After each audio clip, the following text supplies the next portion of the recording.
Olá, muito boa noite, bem-vindo ao programa DNA com gente que faz e acontece. Poucas horas de sono e muito estresse. De um apagão súbito no trânsito de São Paulo em 2012, nosso convidado do DNA de hoje viu sua vida mudar radicalmente. Escolheu viver, mudou seus hábitos e partiu em busca dos cumes mais altos do mundo. A empreitada rendeu o projeto Sete Cumes, série exibida pelo canal Off. Além disso, o publicitário mineiro é consultor e professor nas áreas de empreendedorismo, educação e inovação. Em 2019, estreia o programa BH Invisível, que vai espalhar e compartilhar ainda mais essa Belo Horizonte vibrante e potente. Estamos recebendo hoje um dos mais ousados empreendedores do Brasil, apaixonado por esporte, montanhista, Gustavo Ziller.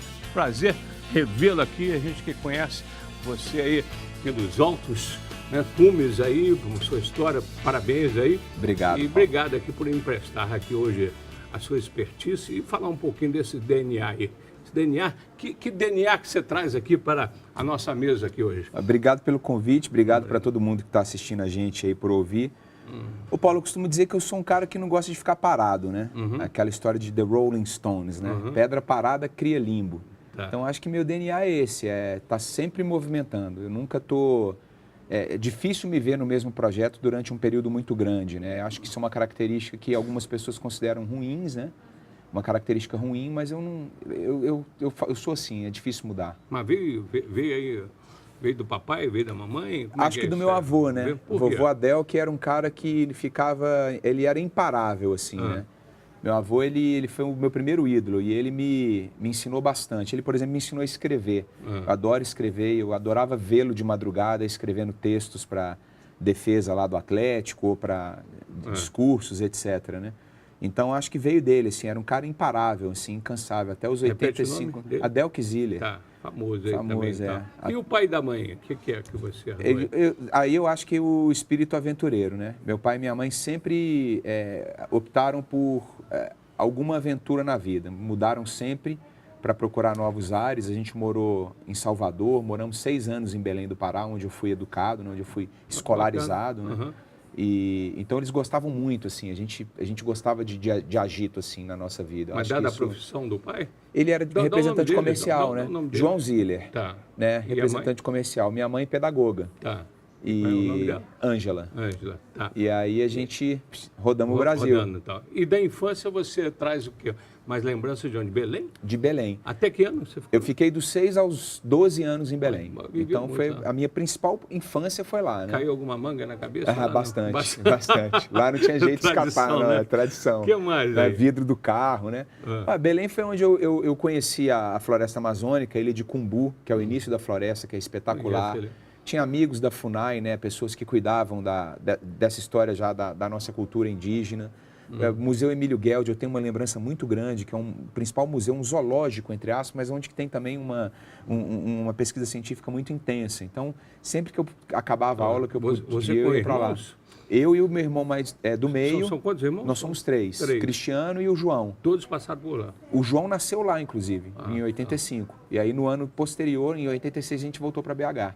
Tá. Foi quando a gente fez. E nesse vai e volta aí, como é que é? A educação rígida dava para controlar ou os pais mais soltos? Aí? Não, mais soltos. Eu sempre estudei em escolas de educação mais conservadora, né, mais rígida. Aqui em Belo Horizonte, quando eu voltei, eu já fui direto para o Marista.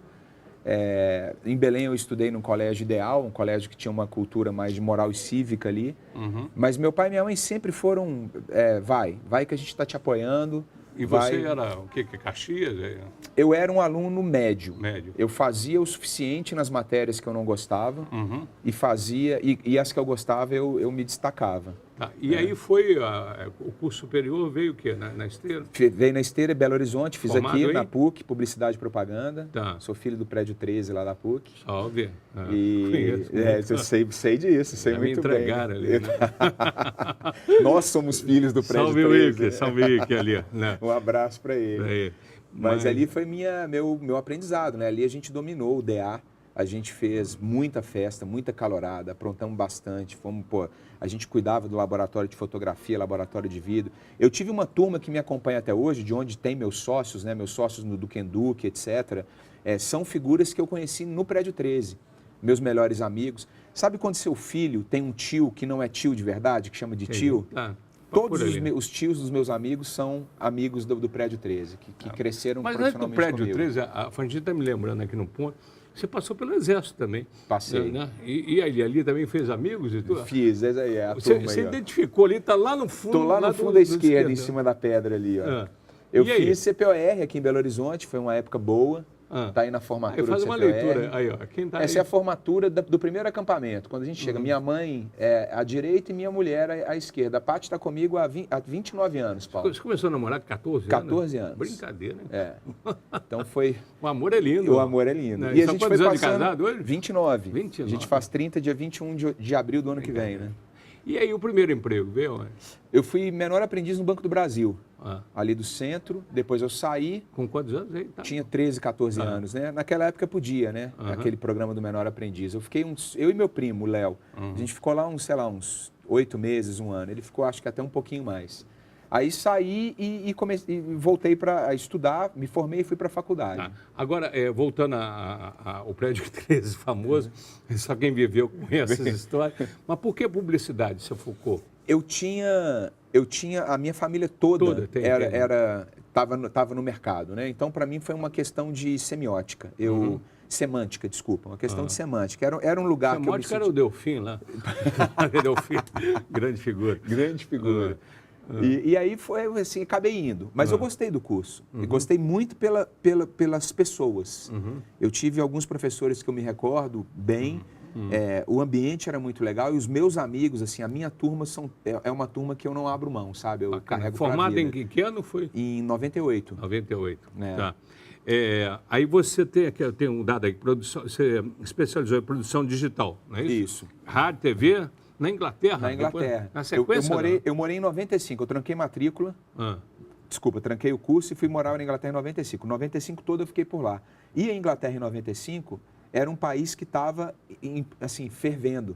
Né? Borbulhando. Borbulhando. Todas as grandes bandas britânicas dessa década lançaram os melhores discos em 95. Então, estava começando a mudar o governo, estava aquela sensação de que coisa muito boa ia acontecer. E eu caí lá de paraquedas, né? Foi um dos melhores momentos da minha vida, assim. A Patrícia foi me acompanhando também e a gente foi para estudar e para pesquisar um monte de coisa. Em 95, a gente falava no Brasil, não existia e-mail, né? Era carta escrita à mão e ligado ao orelhão da rua, não tinha celular. Né? O Google foi fundado em 98. Então, em 95, a gente estava ali no pré-boom da internet. E aonde que eu estudei já estavam percebendo que o mundo ia mudar. Então, foi muito interessante. De lá você voltou ao Brasil? Eu sei que você rodou mais aí, mas aí voltou para... Aí eu rodei um pouco, morei um pouco na Itália, fiquei 3 meses na Itália, fui rodar a Europa e voltei para o Brasil. Sempre com a mulher? Sempre com a Paty. Sempre com ela? Aventureira comigo. E voltou para cá, e aí? Voltei para cá e comecei a montar as empresas, né? Começamos a trabalhar junto, os sócios que estão comigo até hoje. A gente montou... uma festa aqui na cidade que chamava Movimento Balanço. Foi uma festa que fez... Famosa, Nós estamos falando em que ano? Vamos situar aí? 2000 a 2008 agora, a gente está falando, né?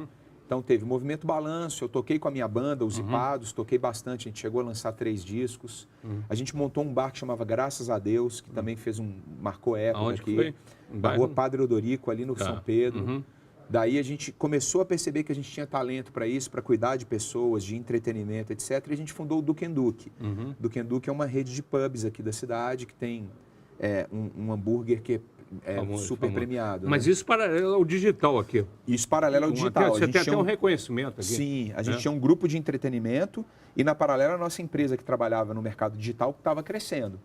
Então a gente dividiu os sócios. Teve um grupo que foi cuidar desse grupo de entretenimento e eu fui cuidar do digital. Inclui aí a Horta aí também? Isso, tá? A Horta estava nesse meio. Em que ano aí então? Aí a gente está falando de 2005 a 2011, 2012, que foi quando a empresa foi vendida.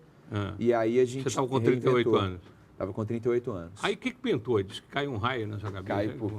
Sensação, ó, você já passou por isso, de dar um apagão assim, achar que chegou a sua vez? Não, já saí dos corpos. Dos corpos, aqui, mental, astral, é por aí. Propositalmente, porque tem essa também. Né? Depois a gente conversa. Depois você troca, eu vou lá no seu programa futuro. Mas estava dirigindo em São Paulo e apaguei no trânsito, né?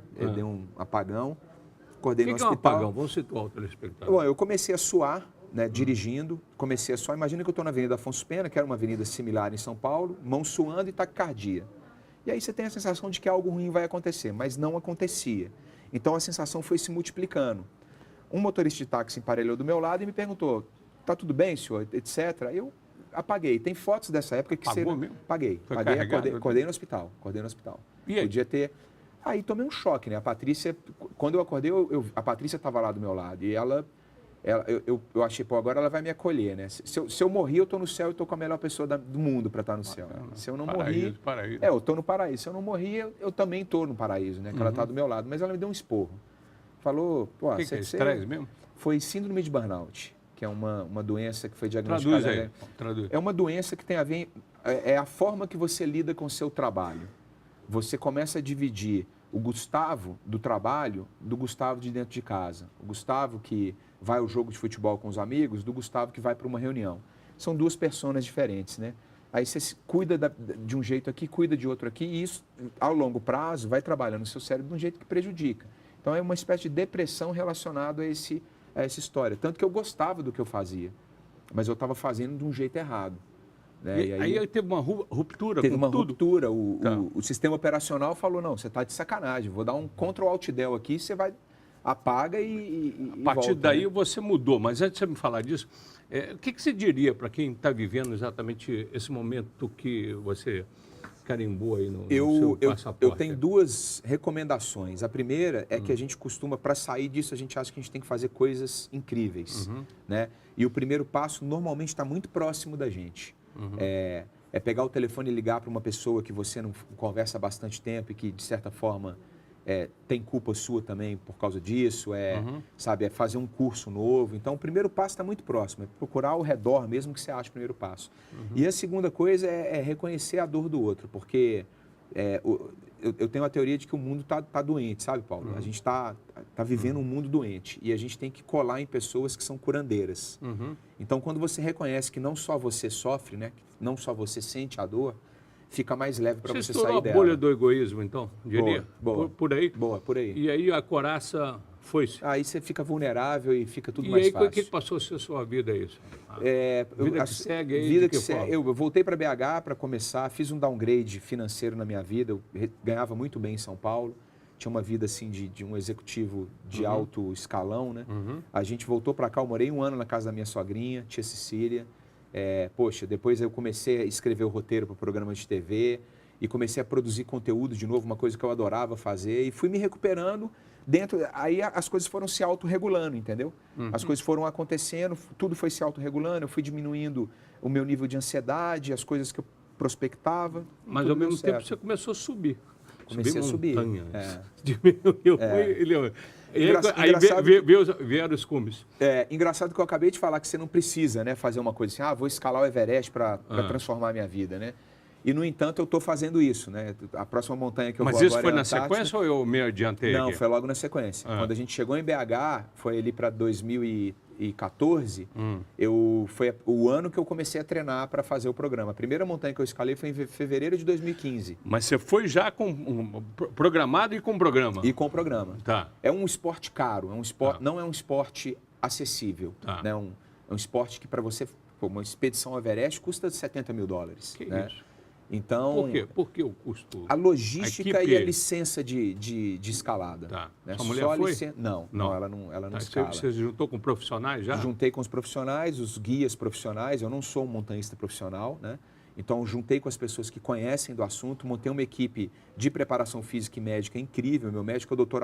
Haroldo Aleixo, que é médico do Minas, do Atlético, né? E o Otaviano, que é meu ortopedista, que é médico do Galo também. Então, turma de alto nível para cuidar de mim. E aí foram dos 7, aí foram quantos? Já fiz 4. 4. A Concagua Argentina. Qual que você fez? Então, a Concagua Argentina, Kilimanjaro na África, Elbrus na Europa e o Denali na América do Norte. Tá. Agora eu estou partindo agora. Tem as fotos, então vamos mostrar. Aí, esse é o Elbrus. Tá. Esse é a maior montanha da Europa.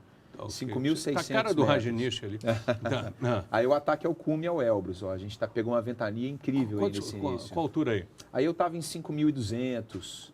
Né? Esse é o Nikolai Shustrov, é um montanhista russo que escalou com a gente. Frio quantos graus aí? Uns menos 20. Que louco.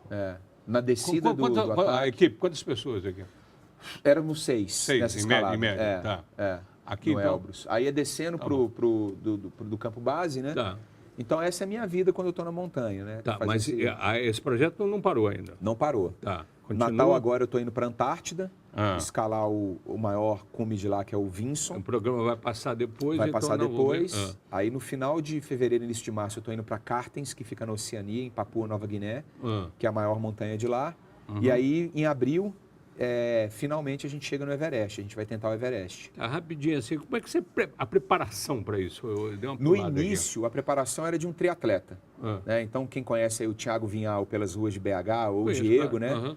É a preparação que eles tinham. Isso, é a preparação dos caras, assim. É nadar, correr, bicicleta e cardiovascular, alimentação, mínimo, tudo. Agora, eu não tenho mais treinamento de triatleta. O meu treinamento hoje é o que a gente chama de... Eu faço o que eu preciso para o corpo entender que eu estou na montanha, né? Então, eu costumo brincar que eu ando muito por Belo Horizonte, carregando uma mochila de 20 quilos e ando 6 horas. Né? Vira e mexe, eu cruzo com pessoas pela cidade, que estavam algando, aquele cara da montanha, mas o que é mais instigante? Andar lá no frio lá ou andar aqui? As duas têm seus desafios, né? Aqui em BH eu fico percebendo tanto que a gente precisa ainda evoluir como, sei lá, o nosso trânsito ainda é um pouco caótico, né? As pessoas dirigem de uma forma agressiva demais. Aí você já está falando de um projeto novo, né? BH Invisível, então, né? Pois é. Então, fala um pouquinho dele aí pra mim. A gente estreia esse programa ano que vem, na Rádio Band News, a convite do IC e da equipe toda de jornalismo. E a ideia é tentar levar para o rádio toda essa minha vivência que eu vim acumulando ao longo de 3 anos, pesquisando e conhecendo uma Belo Horizonte que eu até então não conhecia. Então, imagino que muita gente não deva conhecer também. O que mais te impactou na sua andança por Belo Horizonte? Existem 9 cidades diferentes dentro da nossa cidade. E a gente que vive, por exemplo, muito concentrado na região centro-sul, a gente não imagina a vibração e tanto a potência que existe no Barreiro, por exemplo. Barreiro é uma região que não depende das outras regiões de Belo Horizonte. Então, nesse ponto, a gente lembra muito uma metrópole do tamanho de São Paulo. As coisas que acontecem no Barreiro são interdependentes da cidade por razões óbvias, mas, ao mesmo tempo, são independentes. Né? Para você se divertir lá, você não precisa da bênção de uma balada da Zona Sul ou da Zona Norte, ou de Venda Nova, ou de qualquer lugar que seja. Tudo está entrando no seu diário de bordo? Tudo, 100%. O que faltou alcançar depois dessa página do seu diário de bordo? Eu tenho uma sensação de que cada vez que eu passo por situações extremas na minha vida, e eu estou passando por uma outra agora, que meu pai está hospitalizado já há 30 dias, né? Ficou 16 dias na CTI, eu percebo tanto que a nossa existência só vale a pena se a gente viver para valer. Então, o meu diário de bordo é imparável. Eu não quero parar de fazer projeto. Eu não posso ficar sem projeto. Isso que é meu tesão pela vida, entendeu? Eu não posso parar esse programa, mas vai ter que chamar o intervalo comercial. A gente continua com essa trajetória bacana aqui já.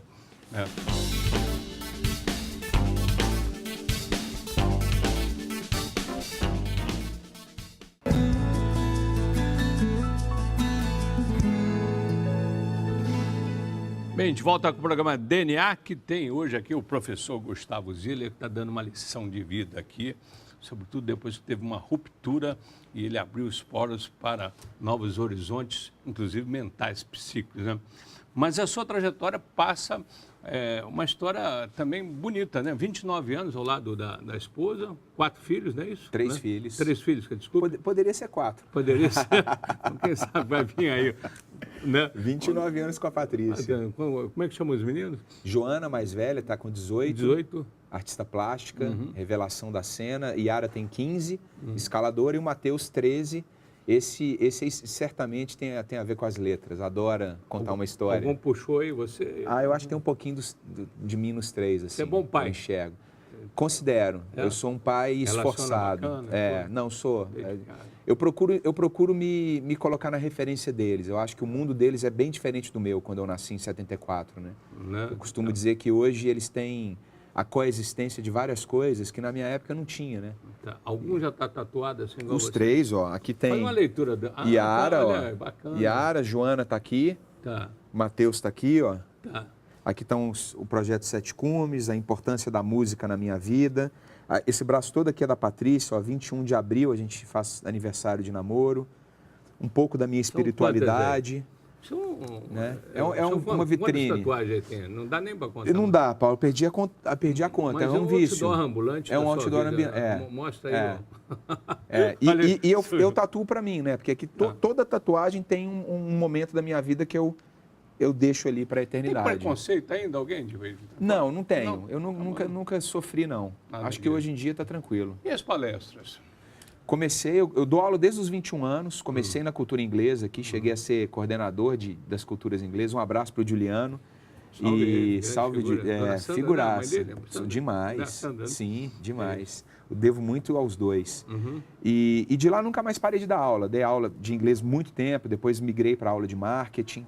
E eu acho que a palestra foi natural, porque essa didática de transmitir conhecimento é um talento que eu tenho, eu reconheço que é um talento. Mas a pauta da palestra qual que é? Falo sobre empreendedorismo, inovação e gestão de pessoas. Tá. São minhas três, o que eu adoro, né? Estudar, pesquisar e implementar. Tá. Vamos pegar um pouquinho de você agora. Vaidoso ou não? Sou vaidoso a barba. Gasto mais dinheiro com a barba hoje do que com gasolina. Ainda bem que tá cheio de salão aí, né? Salão não, cabeleireiro. Cabeleireiro. Cabeleireiro, para não confundir, né? E seus hobbies, quais são, assim, fora isso é uma missão, né? Sim. Come, uma coisa... O meu principal hobby é ouvir música. Eu tenho um equipamento de som high-end, né? Valvulado em casa, então isso é uma coisa que eu faço como maior... A sala da nossa casa é um estúdio de música, né? E ficam os vinis lá, tudo. Fica para todo mundo usar. Esse hobby eu não abro mão. Tá. Qualidades suas que você... Pô, eu sou muito generoso, acho que isso é uma qualidade boa, que eu puxei do meu pai. E eu tenho profunda afeição pelos meus amigos. Eu não aguento ver amigo meu fora da ordem, sabe? Assim, amigo meu, eles falam por mim, assim, né? Mas eu amo meus amigos, assim. Então, eu até me emociono, porque eu acho que eles são tão importantes na minha vida que eu não consigo ser menos para eles, assim. Bacana. Me dou bastante. Bacana. Defeito? Eu tenho alguns defeitos, assim. Acho que todo mundo tem um pouquinho, né? Eu sou muito controlador, muitas vezes. Isso incomoda algumas pessoas. É difícil. Eu estou aprendendo muito a pedir perdão, né? Devo a algumas pessoas ainda esse pedido franco. Mas vou trabalhando. Eu acho que o importante é reconhecer os defeitos e tentar trabalhar para melhorar, né? Tá. Mas eu tenho alguns, sim. Acho que esses dois são os principais. Tá. Essas andanças todinhas aí, o que mais te impactou, mais te tocou? Que viagem, que lugar mais que... Foram nos cumes ou não? Foi. Assim, a história mais bonita que eu vivi nas montanhas foi na Tanzânia, né? No Kilimanjaro. Por quê? Eu conheci uma dinamarquesa de 23 anos de idade que estava fazendo um trabalho voluntário de 3 meses no orfanato que o guia da nossa expedição fundou. E eu fiz uma pergunta para ela meio de tiozão, assim, sabe? O nome dela era Nana. Falei, Nana, mas o que você está fazendo na Tanzânia, né? Você é dinamarquesa, estudante de medicina. Quer dizer, sua vida lá é linda, maravilhosa, é perfeita, né? E ela não entendeu direito, né? Millennium não entende esse tipo de pergunta, né? Essa turma que nasceu aí no final dos anos 90 e início dos anos 2000. Aí ela falou, pô, mas eu não entendi. Eu falei, então deixa eu perguntar de novo. O que te trouxe aqui, né? E ela me respondeu de um jeito tão simples, mas tão simples, que eu levo isso e pode ser até meu recado para todo mundo que está assistindo a gente. Falou assim, Gustavo, eu vim para a Tanzânia porque aqui eu vou conseguir viver uma coisa que eu não vou viver na Dinamarca. Pronto, acabou. Basta. Lindo, maravilhoso. Simples e lindo, maravilhoso. A gente viaja para sair do lugar, a gente viaja para ver coisa nova, a gente se conecta com outras pessoas para viver coisas novas, né? E a gente esquece disso, né? O poder disso. Bem, bela receita. E medo? Tem medo? Tenho, bastante. Não é da montanha. Eu tenho medo de altura, por exemplo, acredita? Tive que fazer paraquedismo para perder o medo. Né? É mesmo?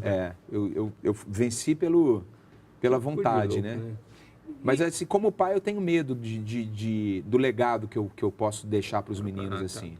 Né? E por aí vai. Nesse contexto todinho da sua história que você dissertou aqui hoje, isso combina com alguma religião? A casa tem afinidade? Eu sou agnóstico. Não, eu sou agnóstico, Paulo. Eu acredito muito, eu sou muito... espiritualidade, para mim, é uma coisa que todo ser humano tem que buscar, né? Eu vivo minha espiritualidade, eu tenho muita fé, mas eu não entro em religião, eu não sou muito fã, não. Tá, você falou em legado agora há pouco, mas e que legado que você pretende deixar para os seus filhos aí?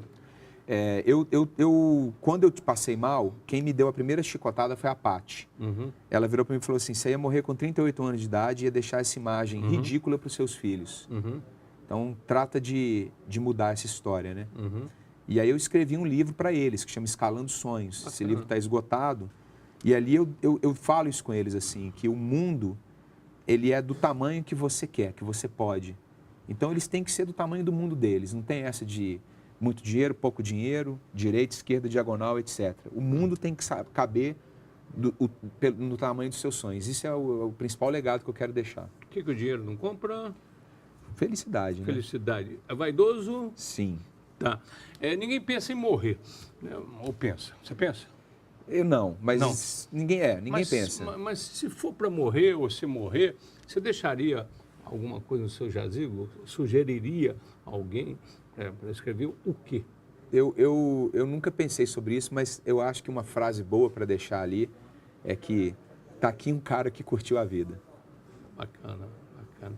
Agora, o que você tira dessa viagem toda, desse diário de bordo, repetindo, eu adoro essa, né? É bom, né? Que você tira dessa história todinha aí?